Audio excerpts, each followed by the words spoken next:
இயேசுவில் எனது அன்பிற்குரியவர்களே, உங்களுக்கு என்னுடைய இதயம் கனிந்த வாழ்த்துக்கள். வணக்கம். அன்பானவர்களே, நம்முடைய மீட்பரும் ஆண்டவருமான இயேசு கிறிஸ்து இஸ்ரேல் மக்களை, யூதர்களை கண்டிக்கின்ற ஒரு சூழ்நிலை. அடையாளங்களை தேடி வருகிறீர்களே என்று மிக மிக வருத்தத்தோடு சொல்லுகிறார். லூக்கா 11:29 அடையாளங்களை தேடுகிற இந்த யூத மக்களை சீர்கெட்ட தலைமுறையினர் என்று சொல்லுகிறார். மார்க்கு 9:24 இவர்கள் மோசமானவர்கள் என்று அவர் மக்கள் மத்தியிலே மிக வலியுறுத்தி சொல்லுகிறார்.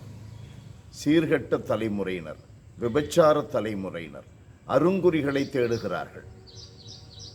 பவுலடியார் அவர் எழுதுகின்ற முதல் திருமுகம், கொரிந்தியருக்கு எழுதிய திருமுகத்தில் 22-3 வசனங்களிலே அவர் குறிப்பிடுகிறார், யூதர்கள் அருங்குறிகளை தேடுகிறார்கள், கிரேக்கர்கள் ஞானத்தை தேடுகிறார்கள். ஆண்டவர் இன்றைக்கு இப்படி அருங்குறிகளை தேடுகின்ற இந்த மக்களை குறித்து என்ன சொல்லுகிறார்? சீர்கெட்ட தலைமுறையினரே, விசுவாசம் இல்லாத தலைமுறையினரே என்றெல்லாம் அவர்களை திட்டுகின்ற ஆண்டவர் இயேசு, அடையாளங்களை தேடாதீர்கள், யோனா மட்டும்தான் உங்களுக்கு ஒரு அடையாளமாக நான் கொடுக்கிறேன். யோனா நினிவே நகரில் 40 நாட்களில் நீங்கள் மனம் திரும்பாவிடில் அழிந்து போகிறீர்கள் என்று சொன்னார். அனைவரும் மனம் மாறினார்கள். அவருடைய வாழ்க்கையால், போதனையால், படிப்பினைகளால் மக்கள் மனம் மாறினார்கள். அந்த யோனாவை விட எத்தனை மடங்கு மேலாக ஆண்டவர் இயேசு தன்னுடைய உயிர்ப்பினால் அற்புதமான அடையாளமாக இருக்கிறார். வாழ்வினாலும் படிப்பினைகளினாலும் காந்தி, புத்தர் போன்றவர்கள், மார்ட்டின் லூத்தர் கிங் போன்றவர்கள் எல்லாம் அடையாளமானார்கள். துயருறுகிற மக்களின் விடுதலைக்கு அடையாளமானார்கள்.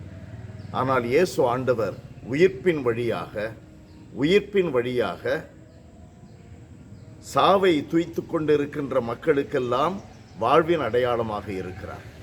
துயருகின்ற மக்களுக்கெல்லாம் மகிழ்ச்சியின் அடையாளமாக, விடுதலையின் அடையாளமாக இருக்கிறார்.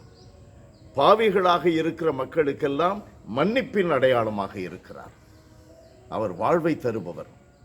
ஆகையினால் நம்முடைய மனநிலை எப்படி இருக்க வேண்டும்? ஆண்டவர் இயேசு நிகழ்ச்சியிலே நாம் பார்க்கிறோம். அந்த பேய் பிடித்த மகனுடைய தகப்பன் ஆண்டவரை பார்த்து, மார்க் நற்செய்தி 11வது அதிகாரம் 24வது வசனத்தில் அந்த மனிதன் சொல்லுகிறார், ஆண்டவரே, எங்களுடைய நம்பிக்கை குறைவை நீக்கும், விசுவாசத்தை அதிகரியும். அன்பானவர்களே, நம்முடைய வாழ்க்கையிலே அடையாளங்களை தேட தேவையில்லை. அடையாளங்கள் கிடைத்து கொண்டே இருக்கின்றன என்பது உண்மையானாலும் கூட அதை நாம் ஆதாரமாக வைத்து நம்முடைய விசுவாசத்தை கட்டி எழுப்ப முடியாது. யூதர்கள் அப்படித்தான் ஏமாந்து போனார்கள். நாம் இயேசுவை அடையாளமாக வைப்போம். இயேசு யார்? வாழ்வின் ஊற்று, மன்னிப்பின் ஊற்று.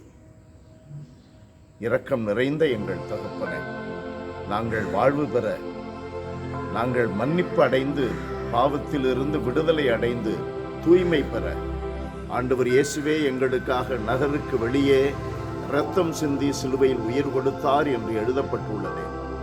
அந்த இயேசு உயிர்த்தெழுந்த அந்த நிகழ்வை நாங்கள் விசுவாசத்தில் கொண்டு எப்பொழுதும் எங்கள் வாழ்வின் முடிவை நோக்கி பயணிப்போமாக. இயேசுவின் நாமத்தில் ஜெபிக்கிறோம் பிதாவே. ஆமென், ஆமென்.